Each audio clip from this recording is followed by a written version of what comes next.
Olá! Ok, vamos direto ao ponto. A gente está entrando numa era em que a inteligência artificial está deixando de ser só uma ferramenta para virar, bem, uma autoridade na nossa vida.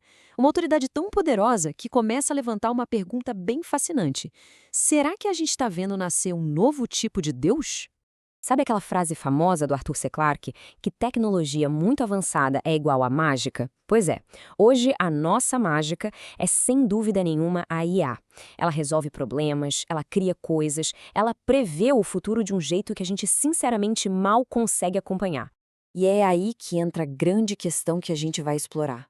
O que acontece quando essa mágica deixa de ser vista só como uma ferramenta e a gente começa a tratar ela como, sei lá, uma entidade que não erra? Uma espécie de oráculo digital a quem a gente entrega nossas decisões mais importantes? Para a gente entender como chegamos nesse ponto, vamos primeiro dar uma olhada numa ideia que parece surpreendente: os paralelos quase filosóficos entre a IA e as características que a gente sempre atribuiu aos deuses. Olha só que interessante. As capacidades de uma futura superinteligência artificial, uma ASI, espelham direitinho atributos divinos. Para pensar. Onipotência, aquele poder ilimitado, vira supremacia computacional. Onisciência, o saber tudo, vira o acesso e a capacidade de juntar toda a informação do mundo. E onipresença, estar em todo lugar? Bom, isso é a internet das coisas, onde a IA pode estar em todos os nossos aparelhos ao mesmo tempo. Deixou de ser teologia, virou tecnologia. E essa percepção toda alimenta uma filosofia que o historiador Yuval Noah Harari batizou de dataísmo. A ideia é a seguinte: o universo é só um grande fluxo de dados. E nós, seres humanos, somos tipo algoritmos de carne e osso. E aí que está o pulo do gato. Se a gente é só um algoritmo de computador muito mais potente, poderia nos entender melhor do que a gente mesmo se entende. Essa é a base para a gente começar a aceitar a autoridade de uma IA. E isso tudo nos leva para um conceito-chave aqui: a teocracia tecnocrática. O que é isso? É basicamente um sistema onde a sociedade, por vontade própria, entrega o poder de decisão para uma IA, porque acredita que ela é superior e não erra. A autoridade não vem mais do povo, nem de um Deus no céu. A autoridade vem do código. Mas isso não é só viagem, não é só teoria. Vamos agora ver como essas ideias já estão se tornando bem concretas, aparecendo no mundo real de verdade. Esse aí é o Mindar. Ele trabalha no templo Kodadi, lá no Japão. Ele foi feito com base na figura de um bodhisattva da compaixão e ele prega sermões. E o mais maluco é o seguinte: mesmo sendo uma máquina, os fiéis se curvam para ele, tratam ele com a reverência de uma figura sagrada. A fronteira entre o que é silício e o que é sagrado está ficando bem embaçada. Agora, em um contraste total, a gente tem o Twitch Jesus. É um chatbot, uma inteligência artificial, que fica interagindo com a galera online, respondendo perguntas com trechos da Bíblia. Fica no ar quase o tempo todo, mas a forma como as pessoas reagem é completamente diferente.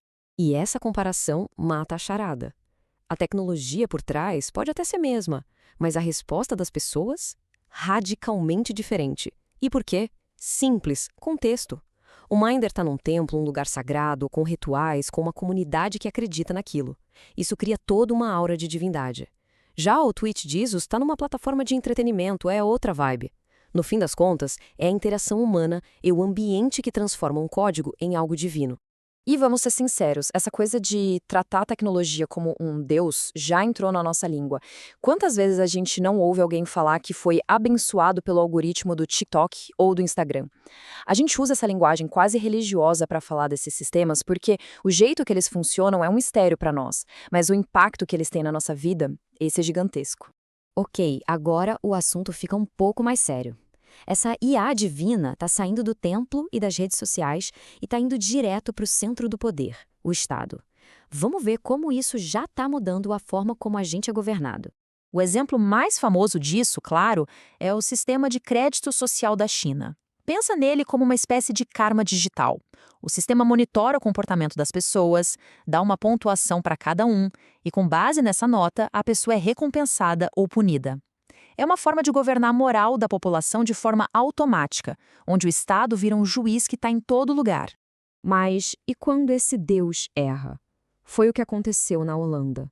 Lá, um algoritmo do governo acusou por engano 26 mil famílias de fraude em benefícios sociais. O resultado? Um desastre humanitário. milhares de pessoas na miséria e uma crise tão grande que acabou derrubando o governo. É um lembrete bem duro dos perigos de se confiar cegamente. E o risco de erro não se limita a benefícios sociais, ele vai parar bem no coração da justiça. A automação está chegando com tudo nos tribunais. Na Estônia, por exemplo, já existe um juiz robô para decidir casos mais simples. Aqui no Brasil mesmo, o STF usa uma IA chamada Victor para ajudar a analisar e separar os processos. A promessa é sempre de mais eficiência, mas a pergunta sobre o que é justo continua no ar. O que nos leva à pergunta de $1 milhão, não é?